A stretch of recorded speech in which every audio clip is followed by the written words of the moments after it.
start to think like, well, but my feelings for him will make us, we'll work it out. Our love is so strong, we can work past that. It's like, no, you're not going to work past that. Another trap is getting into a romantic relationship with a mentally ill person. Now, this is difficult because plenty of people who watch my content suffer from mental illness, and I'm not trying to demean people with mental illness and difficulties in that regard, but also we have to be honest.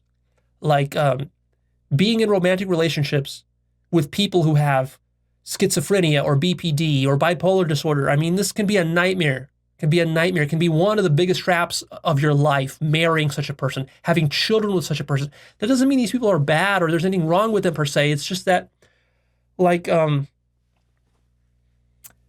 mean, it's going to be real difficult to make that work. I'm not saying you can't make that work. I'm sure there's examples where people with these kinds of conditions do find love and it works for them, but like, realistically, there's going to be so many problems there. Just like, again, it's just about, I'm just trying to kind of caution you about being realistic about what you're getting yourself into. Another trap here is investing yourself completely into a relationship, right? Your relationship should not be the thing that completes you. That's a mistake because a person can always leave you, and then what are you gonna be?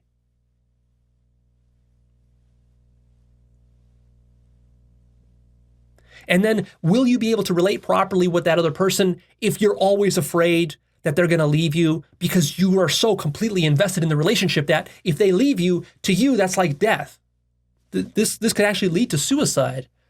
A lot of people commit suicide this way because they're so overly invested into a relationship. They got nothing else going for them in their life. They're not self-actualizing. They're not developing their career, their business, and other stuff like that, their spiritual connection, to reality, that when somebody leaves them, their whole world collapses.